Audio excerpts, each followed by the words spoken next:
BBC news live കൊച്ചിയിലേക്ക് സ്വാഗതം. ഈ വാർത്തകൾ നിങ്ങൾക്കായി അവതരിപ്പിക്കുന്നത് Leotech solar solutions powered by mile foodstuffs Mookkannoor, Grazia tours and travels near Cochin airport and Cochin Kalabhavan Angamaly franchise. 25 lakh സൗജന്യ ചികിത്സ UDF പദ്ധതിക്ക് നീക്കിവച്ചത് 10 കോടി. 5 വർഷം LDF സർക്കാർ നീക്കിയത് 8,700 കോടി. വീണ ജോർജ്. UDF സർക്കാരിന്റെ ആദ്യ ബജറ്റിനെതിരെ മുൻ ആരോഗ്യമന്ത്രി വീണ ജോർജ്. 25 ലക്ഷം രൂപ സൗജന്യ ചികിത്സ നൽകുന്ന പദ്ധതി UDFന്റെ ഇലക്ഷൻ ഗ്യാരണ്ടിയായിരുന്നു. പക്ഷേ ഇതിനായി ബജറ്റിൽ ആകെ നീക്കിവച്ചിരിക്കുന്നത് 10 കോടി രൂപയാണെന്ന് വീണ ജോർജ് ചൂണ്ടിക്കാട്ടി.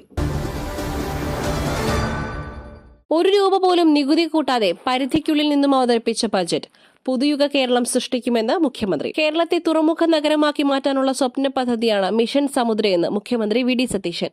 ദക്ഷിണേഷ്യയിലെ വലിയ ഏവിയേഷൻ ഹബ്ബായി കേരളത്തിലുണ്ടാകും. കേരളത്തിലെ യുവജനങ്ങൾ സജ്ജരാകുവാൻ ഗ്ലോബൽ ജോബ് വാച്ച് ആരംഭിക്കുന്നുണ്ട്. ഉന്നത വിദ്യാഭ്യാസ രംഗത്ത് ഗവേഷണത്തിന് പ്രാധാന്യം നൽകുന്ന സംസ്ഥാനമാക്കി കേരളത്തെ നിലനിർത്തുമെന്നും അദ്ദേഹം കൂട്ടിച്ചേർത്തു. കൂടുതൽ തൊഴിലവസരങ്ങൾ ഒരുക്കും. യുവത്വത്തെ കേരളത്തിൽ നിർത്തും. പുതുയുഗ കേരളം സൃഷ്ടിക്കുമെന്നും മുഖ്യമന്ത്രി വ്യക്തമാക്കി. ബജറ്റിൽ നെൽ കർഷകർക്ക് അവഗണന. UDFനെ ജയിപ്പിച്ചതിൽ പുനർചിന്തനം വേണ്ടിവരുമെന്ന് കർഷകർ. ബജറ്റിൽ നെൽ കർഷകർക്ക് അവഗണന. മുഖ്യമന്ത്രി കഴിക്കുന്നതും അരിയാഹാരമല്ലേ എന്ന് കർഷകർ. ഒരു പ്രഖ്യാപനവുമില്ലാത്ത ബജറ്റിൽ കടുത്ത നിരാശയെന്ന് കുട്ടനാട്ടിലെ കർഷകർ പറഞ്ഞു. റിവോൾവിംഗ് ഫണ്ട് പ്രകടന പത്രികയിൽ മാത്രം ഒതുങ്ങി. അമേരിക്കൻ സമ്മർദ്ദത്തിന് വഴങ്ങുവാൻ ക്യൂബ. സമ്പദ്വ്യവസ്ഥ തുറക്കുവാനുള്ള നടപടികൾ ആരംഭിച്ചു. അമേരിക്കൻ സമ്മർദ്ദത്തിന് ക്യൂബ വഴങ്ങുകയാണെന്ന് റിപ്പോർട്ടുകൾ. സമ്പദ്വ്യവസ്ഥ തുറക്കുവാനുള്ള നടപടികൾ ക്യൂബ ആരംഭിച്ചു. തുറന്ന സ്വതന്ത്ര വിപണിക്ക് ആഹ്വാനം ചെയ്യുന്ന ബില്ലിന് ക്യൂബൻ കമ്മ്യൂണിസ്റ്റ് പാർട്ടി അംഗീകാരം നൽകി.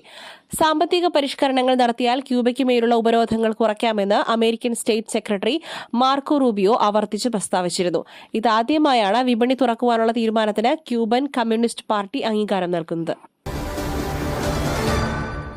വെള്ളാപ്പള്ളി നടേശൻ പ്രതിയായ മൈക്രോ ഫിനാൻസ് തട്ടിപ്പ് കേസ് വിമർശനവുമായി ഹൈക്കോടതി. SNDP യോഗം ജനറൽ സെക്രട്ടറി വെള്ളാപ്പള്ളി നടേശൻ പ്രതിയായ മൈക്രോ ഫിനാൻസ് തട്ടിപ്പ് കേസിൽ കടുത്ത വിമർശനവുമായി ഹൈക്കോടതി. നിരന്തരം നിർദ്ദേശിച്ചിട്ടും അന്വേഷണ ഉദ്യോഗസ്ഥൻ അന്വേഷണ പുരോഗതി റിപ്പോർട്ട് നൽകിയില്ലെന്ന് കോടതി കുറ്റപ്പെടുത്തി. കേസ് കൈകാര്യം ചെയ്യുവാൻ അന്വേഷണ ഉദ്യോഗസ്ഥന് സമയമില്ല. 3 ആഴ്ചയ്ക്കകം റിപ്പോർട്ട് നൽകിയില്ലെങ്കിൽ SPS ശശിധരനെ അന്വേഷണ ചുമതലയിൽ നിന്നും മാറ്റുമെന്ന് ജസ്റ്റിസ് A ബദറുദ്ദീൻ മുന്നറിയിപ്പ് നൽകി. കോടതിയെ കളിയാക്കരുതെന്ന് വിമർശിച്ച സിംഗിൾ ബെഞ്ച് അന്വേഷണ ഉദ്യോഗസ്ഥന് മേൽ ചില സമ്മർദ്ദമുണ്ടെന്നും നിരീക്ഷിച്ചു. പുട്ടു രുചികരമാവണമെങ്കിൽ മയിലിന്റെ പുട്ടുപൊടി തന്നെ വേണം. അതിന് ചെമ്പാപ്പുട്ടാണെങ്കിലും അങ്ങനെ തന്നെ. മയിൽ റൈസ് ആൻഡ് ഫുഡ് പ്രൊഡക്ട്സ്, ശ്രേഷ്ഠം സമ്പുഷ്ടം. സംസ്ഥാനത്ത് വീണ്ടും കാട്ടാനക്കലി. കാന്തല്ലൂരിൽ മധ്യവയസ്കൻ കൊല്ലപ്പെട്ടത് കാട്ടാനാക്രമണത്തിൽ. മറയൂർ കാന്തല്ലൂരിൽ മധ്യവയസ്കൻ കൊല്ലപ്പെട്ടത് കാട്ടാനയുടെ ആക്രമണത്തിലെന്ന് പോസ്റ്റ്മോർട്ടം റിപ്പോർട്ട്. ഇന്നലെയാണ് ചുരക്കുളം ഉന്നതി സ്വദേശി മുരുകൻ മരിച്ചത്. കാട്ടാന ആക്രമണത്തിലല്ല മുരുകൻ മരിച്ചതെന്നായിരുന്നു വനംവകുപ്പിന്റെ വാദം. മുരുകന്റെ മുതുകിൽ കാട്ടാനയുടെ ചവിട്ടേറ്റിട്ടുണ്ട്. വാരിയെല്ലുകളും ഒടിഞ്ഞിട്ടുണ്ട്. മൂന്നാർ ഡിവൈഎസ്പിയുടെ മധ്യസ്ഥതയിൽ നടത്തിയ ചർച്ചയിൽ ബന്ധുക്കൾക്ക് 5 ലക്ഷം രൂപ വനംവകുപ്പ് കൈമാറും. പണം നൽകിയെങ്കിൽ മാത്രമേ മൃതദേഹം ഏറ്റുവാങ്ങൂ എന്നാണ് ബന്ധുക്കളുടെ നിലപാട്.